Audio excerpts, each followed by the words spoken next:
స్వచ్ఛమైన మానేపల్లి బంగారమే.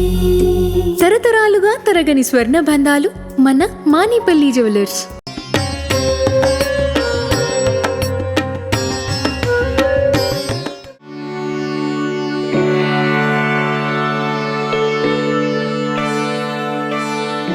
ప్రస్తుతం స్వర్ణగిరి టెంపుల్ ఫౌండర్ గోపి గారు ఉన్నారు. వారి మాటల్లో మరిన్ని విషయాలు తెలుసుకుందాం. సార్ నమస్తే, మీ అందరికి వైకుంఠ ఏకాదశి శుభాకాంక్షలు. అసలు మాటల్లో నాకు ఏం అడగాలో ఏం చెప్పాలో నాకు అర్థం కావట్లేదు. ఇంత అద్భుతమైన అలంకరణ, ఇంత అద్భుతమైన విగ్రహ మూర్తులు ఇక్కడ ఏర్పాటు చేయటం, అసలు వైకుంఠ ఏకాదశి ఈ రోజు చాలా చాలా వైభవంగా చేస్తూ ఉన్నారు. First of all congratulations. ఏం చెప్తారు సార్ భక్తులకి ఇక్కడికి రావాలనుకునే వాళ్ళకి? వైకుంఠ ఏకాదశి అంటేనే అందరికి ఒక పండుగ, స్వామివారికి ప్రియమైన రోజు. ఆ రోజు స్వామివారిని కొలిస్తే మన మనసులో కోరికలన్నీ తీరుతాయి. వైకుంఠ మార్గంలో ఆయన దర్శనం చేసుకుంటే వైకుంఠానికి వెళ్తామని ఒక నమ్మకం. వైకుంఠ ఏకాదశి రోజు స్వామివారి దర్శనం చేసుకోవాలంటే చాలా కష్టం. కానీ ఈసారి స్వర్ణగిరి దేవాలయం మొట్టమొదటిసారిగా వైకుంఠ ఏకాదశి కార్యక్రమాలు ఏర్పాటు చేశామండి. సో చాలా చక్కగా స్వామివారి అలంకరణ కానివ్వండి, దేవాలయం కానివ్వండి, రంగురంగుల పువ్వులతో అలంకరించడం జరిగింది. ముఖ్యంగా జలనారాయణుడు చూడగానే రెండు కళ్ళు సరిపోవు, అంత ఆనందంగా చక్కగా ఉన్నారు స్వామివారు. మన స్వామివారికి చూపించే ప్రేమలో ఒక విధానం అండి. సో చాలా చక్కటి ప్రకృతి అంతా కూడా, రంగురంగుల ప్రకృతి అంతా కూడా ఆయన దగ్గరే ఉంది. సో ఈరోజు ఉదయం 5 గంటల నుంచి భక్తులందరికీ దర్శనం స్టార్ట్ చేశామండి. సో చక్కగా భక్తుల దర్శనాలను కూడా చాలా చక్కగా ఆనందంగా చేసుకుంటున్నారు. సార్ ఇక్కడ చూస్తూ ఉంటే స్వామివారు నిండు రూపం బంగారు వర్ణంలో కనిపిస్తున్నారు. వెంకటేశ్వర స్వామి తిరుమలలో దర్శనం చేసుకొని బయటకు వచ్చిన తర్వాత విగ్రహాన్ని చాలా మంది మర్చిపోతుంటే ఆ అనుభూతి ఆ టెంపుల్ ప్రెమిసెస్ వరకే ఉంటుంది అని అందరూ అనుకుంటుంటారు. కానీ ఇంత అద్భుతంగా తీర్చిదిద్దిన వాళ్ళు ఎవరు, అసలు ఎలాంటి సేవలు స్వామివారికి ఇక్కడ అందిస్తున్నారు సార్? ముఖ్యంగా అండి, పెద్ద కొండ నుంచి ఆ స్వామివారు చిన్న కొండకు కూడా వచ్చారు. మన తెలంగాణ వాసులందరూ కూడా అదృష్టవంతులు. ముఖ్యంగా దేవాలయంలో నిర్మాణంలో వాడిన ప్రతి రాయి కూడా తిరుమల నుంచే, స్వామివారి విగ్రహాలు కానివ్వండి అన్నీ కూడా తిరుమల నుంచే సేకరించడం జరిగింది. ఒక సెంటిమెంట్గా చాలా పవిత్రంగా, అంటే మనము సొంతంగా చేసుకుంటే బెస్ట్ చేసుకుంటాం, మనకు ఇష్టమైన వాళ్ళకు చేస్తే ఇంకా బాగా చేస్తాం. ఆ విధంగా దేవాలయ నిర్మాణం జరిగిందండి. దాదాపు 9 సంవత్సరాల నిర్మాణం జరిగింది. సో దేవాలయం చుట్టూ మాడవీధులు, సో మాడవీధిలో 4 ద్వారాలు, సో చక్కగా స్వామివారి ఊరేగింపుకి, బ్రహ్మోత్సవాలకి చక్కటి మాడవీధి, స్వామివారికి చక్ర స్నానాలకు స్వామివారి కోనేరు, ఆ మధ్యలో జలనారాయణుడు. సో అదేవిధంగా స్వామివారి జలనారాయణుడు పక్కకి హనుమంతుడు కూడా ఏకశిల. హనుమంతుడు భంగిమ కూడా ప్రపంచంలోనే ప్రత్యేకమైన భంగిమ ఇలాంటిది ఒకటే. సో దాదాపు రథంపై ఉంటారు. దాదాపు 40 అడుగుల పైన ఉందండి హనుమంతుడు. సో అదొక స్పెషల్ వే. అదేవిధంగా స్వామివారి గంట మండపము. సో నార్మల్గా గంట చూస్తే సైజు ఎలా చూస్తాము, కానీ ఇప్పుడున్న గంట టన్నుల్లో ఉంటుంది. So it's one of the biggest bell అని చెప్పవచ్చు అండి. సో అదేవిధంగా స్వామివారి నిత్య కళ్యాణానికి చక్కటి కళ్యాణ మండపము, దాదాపు 700 మంది జంటలు కూర్చొని కళ్యాణం చేసుకునే కళ్యాణ వేదిక, ఒక అన్నప్రసాద డైనింగ్ హాలు. సో వచ్చిన భక్తులకు ప్రతిరోజు ఉచిత అన్నప్రసాదం జరుగుతుంది. సో దానికి సంబంధించిన డైనింగ్ హాలు. సో క్షేత్రంలో ఆయన కావాల్సిన అన్నీ కూడా ఏర్పాటు చేయడం అనేది జరిగాయి. ఇంత అద్భుతమైన దేవాలయాన్ని నిర్మించడానికి, కంప్లీట్ చేయడానికి చాలా చాలా కృషి, ఎంతో మంది పెద్దవాళ్ళ సహకారం కూడా ఉంటుంది. కంప్లీట్ గా ఎన్ని ఇయర్స్ పట్టింది సార్ ఈ స్ట్రక్చర్ అంతా తీసుకురావడానికి? ముఖ్యంగా అండి దేవాలయ నిర్మాణం కానివ్వండి, మాకు అన్ని సహకరించి శ్రీ తిరుపతి చిన్నజీవ స్వామి గారండి. సో ఎటువంటి సందేహాలు ఉన్నా, ఎటువంటి ఆలోచనలో ఎటు వెళ్ళాలి అనేది ఉన్నా ఆయనే మార్గం చూపించారు. అండ్ దాదాపు 9 సంవత్సరాలు total journey of the temple అండి. సో స్టార్ట్ చేసిన తర్వాత ఇంకా చిన్న వర్క్స్ అవుతున్నాయి, but major point is all done. Okay, అంటే యాదగిరిగుట్ట కంటే రీకన్స్ట్రక్షన్ కంటే ముందే ఇక్కడ ఈ స్టోన్ పడింది అంటారా? యా అండి, ఇట్స్ ఆల్మోస్ట్ 10 years. సుమారు 2014లో శంకుస్థాపన జరిగింది, భూమి పూజ జరిగింది. సార్ ఇక్కడ మరొక ఇంపార్టెంట్ థింగ్ ఏంటంటే వేద ఆశీర్వచనం దగ్గర కింద నిల్చున్న వాళ్ళ ఆశీర్వచనమే తీసుకుంటారు, కానీ పైన చూస్తే అద్భుతమైన అష్టలక్ష్ములు కూడా ఉన్నారు. సో దగ్గుబాటి ప్రసాద్ గారు అండి స్థపతి గారు. సో చాలా చక్కటి ఆలోచనతో చేశారు.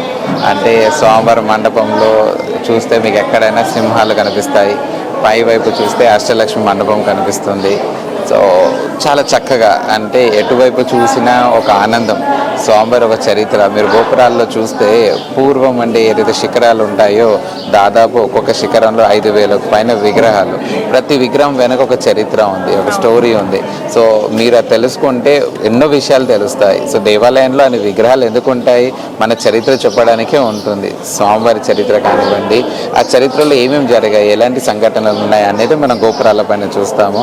సో అలాంటి చక్కటి గోపురాలు 4 వైపులో కూడా 4 మాడ వీధుల్లో చాలా బ్రహ్మాండంగా, అంటే దేవాలయంకి వస్తే ఎలా ఉండాలి, దేవాలయం ఎలా ఉండాలి అనే విధంగా తను మాకు చాలా సపోర్ట్ చేశారు. అదేవిధంగా శిల్పీలు కూడా చాలా చక్కగా ఓపిక్గా బెస్ట్ క్రాఫ్ట్మెన్షిప్ ఇచ్చే విధంగా దే హావ్ డన్ ఇట్. అందరికీ తెలిసిందే బ్లాక్ స్టోన్ అంటే టఫ్ స్టోన్. సో నల్లరాయిలో దేవాలయ నిర్మాణం చేయడం అనేది చాలా కష్టం. But everything was done in a very good way and happy way. Okay, మామూలుగా ముక్కోటి ఏకాదశి ఆర్ వైకుంఠ ఏకాదశి అని అంటే వైష్ణవ దేవాలయాల్లో చాలా కిటకిట కనిపిస్తుంటది. భక్తులందరూ లక్షల్లో వస్తూ ఉంటారు. ఎస్పెషల్లీ నేను కింద నుంచి చూసాను సార్, ఎంతో దూరం నుంచి బారికేడ్స్ పెట్టారు. ఎన్ని లక్షల మంది వస్తారని అంచనా వేస్తూ ఉన్నారు. జనవరి 1వ తారీఖు 1,00,000 జనం దేవాలయంలో దర్శనానికి వచ్చారండి. సో దాన్ని అంచనా వేసుకొని వైకుంఠ ఏకాదశికి ఇంకా ఎక్కువ రద్దీ ఉంటుందని ఏర్పాటు అనేది కూడా కరెక్ట్గా చేయడం జరిగింది. అంటే వచ్చే భక్తులకు డిఫరెంట్ జోన్స్లో డివైడ్ చేసి ఏ జోన్ త్రూ ఎంతమందిని పంపించాలి, హవర్లీ ఎన్ని టికెట్స్ ఇష్యూ చేయాలి, ఆ విధంగానే దర్శన్ టోకన్స్ ఇష్యూ చేయాలనే విధంగానే ఆలోచించి చేశాము. సో ఇది ఉండడంతోనే more organized and more comfort వేగా దర్శనాలు అవుతున్నాయి. సో వచ్చి వెయిట్ చేయాల్సిన అవసరం లేదు. ఆ టైం స్పెల్ ప్రకారంగా they can come and have the darshan. Sir యాక్చువల్గా మీరు బిజినెస్ పర్సన్స్, బిజినెస్ ఫీల్డ్ నుంచి ఉన్నవాళ్ళు సడన్గా ఇంత అద్భుతమైన టెంపుల్ కట్టాలి, ఇంత అద్భుతమైన స్ట్రక్చర్ని తీసుకురావాలి, భక్తులకు అందుబాటులో దర్శనం కల్పించాలని ఎందుకంటే ఈ పుణ్యం మీరు ఒక్కరు చేసింది కాదు, కొన్ని కోట్ల మంది భక్తులు ఇక్కడికి వచ్చి దర్శనం చేసుకుంటూ ఉన్నారు.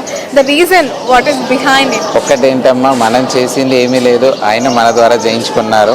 ఆయన ఆజ్ఞ ఉంటేనే అవుతుంది, లేదంటే అవ్వదు. సో ఎన్నో సంఘటనలు ఉన్నాయి. ఆయన మాతో ఉన్నాడు, ఆయన నేను ఉన్నాను అని మాకు ప్రూవ్ చేశారు. ఆయన మా అమ్మ నాన్నల ఒక సంకల్పము, వాళ్ళ కోరిక. సో మెయిన్ ఆలోచన మా అమ్మ నాన్నగారిదే. సో ఈ జీవితంలో ఒకటి చెయ్యాలి ఆయనకు అనే ఆలోచనతో చేయడం జరిగిందండి. సో దాని రిజల్ట్ స్వర్ణగిరి. అందుకని ఒక తిరుపతిని ఇక్కడ ఏర్పాటు చేసేసారా మీరు? అక్కడైనా ఆయనే ఇక్కడికి వచ్చాడు. ఈ గుట్టకు వస్తే యాదాద్రి లక్ష్మీ నరసింహస్వామి దర్శనం చేసుకోవచ్చు, వెంకన్న దర్శనం చేసుకోవచ్చు, పెద్ద ఆయనని చిన్న ఆయనని ఇద్దరిని కూడా దర్శనం చేసుకోవచ్చు. వాస్తవం. రైట్ సార్, ఇంకా అంటే ఈ వీడియో ద్వారా చాలా మంది చూస్తూ ఉంటారు. వాళ్ళందరికీ మీ విన్నపం ఏంటి? స్వర్ణగిరి టెంపుల్ ఫౌండర్గా మీ మెసేజ్ ఏంటి సార్? ఎందుకు అని అంటే ఇప్పుడిప్పుడే కొత్తగా ఎస్టాబ్లిష్ అయింది, ఇంకా చాలా మంది కోట్ల మంది భక్తులు రావాలని మనం కోరుకుందాం. మీ స్వర్ణగిరి టెంపుల్ నుంచి నార్మల్గా స్వర్ణగిరి దేవాలయం అనే కాదండి, ఎవరైనా సరే పూర్వము ప్రతి లొకాలిటీలో ప్రతి విలేజ్లో దేవాలయం ఉండేది. సో పద్ధతి ఎలా ఉండేది, వ్యాపారానికి వెళ్ళినా ముందు దర్శనం చేసుకొని వెళ్ళేవాడు, ప్రతిరోజు దర్శనంకి వచ్చేవాడు. కానీ రాను ఎలా అయిపోయింది, దేవాలయం అంటే పుట్టినరోజు పెళ్లి రోజుకే దేవాలయం, దానికన్నా ముందు దేవాలయాలు లేదు. సో మన సాంప్రదాయాన్ని, మన ధర్మాన్ని రాబోయే రోజుల్లో పిల్లలకు తెలియజేయాలంటే దేవాలయం కంపల్సరీ. మన పునాదులు ఇంకా మెరుగుపడాలి, గట్టిపడాలి అంటే దేవాలయాన్ని చాలా కంపల్సరీ అండి. ఇది అనేది ఒక లోక కళ్యాణం కోసమే అంకితాన్ని, ఇది ఒక ప్రజలకు అంకితమే.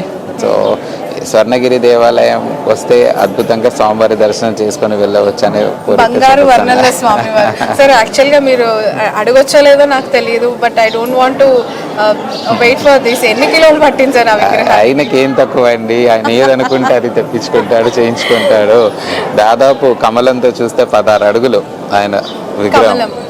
స్వామివారి కింద కమలం ఉంటుంది, కమలం కాకుండా 12 అడుగులు, కమలంతో 16 అడుగులు స్వామివారు. ఓన్లీ విగ్రహం 12, కింద అది కలిపి విగ్రహం, కమలం కూడా విగ్రహంతోనే, కానీ కేవలం స్వామివారు అయితే 12 అడుగులు, కమలంపై నిలబడ్డాడు కాబట్టి టోటల్ ఎత్తు 16 అడుగులు. సో అంత పై వరకు కూడా మొత్తం బంగారం వర్ణంలోనే స్వామివారి దర్శనం కల్పిస్తుంది. స్వామివారికి ఎంత ఇచ్చినా తక్కువే. Right, thank you so much sir. మళ్ళీ మంచి టైంలో ఇలాంటి సందర్భంలోనే ఈ టెంపుల్ ఎంటైర్ స్టోరీకి సంబంధించి మీ ద్వారా ఇంటర్వ్యూలో ప్రజలకి వివరించే ప్రయత్నం చేస్తాం. Thank you so much. ఈ రోజు ముక్కోటి ఏకాదశి అయినా మాకు టైం కేటాయించినందుకు మీ ద్వారా ప్రేక్షకులందరూ కూడా వైకుంఠ ఏకాదశి శుభాకాంక్షలు అండి. జై శ్రీమన్నారాయణ. జై శ్రీమన్నారాయణ. Thank you.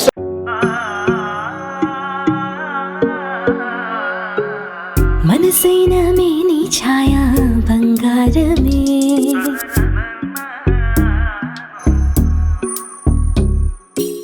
సొగసైన మేలి మాయా బంగారమే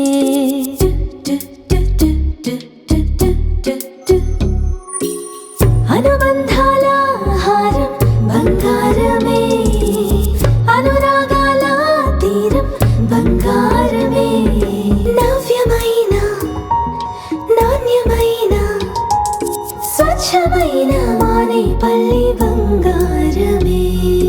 తరతరాలుగా తరగని స్వర్ణ బంధాలు మన మానిపల్లి జ్యువెలర్స్.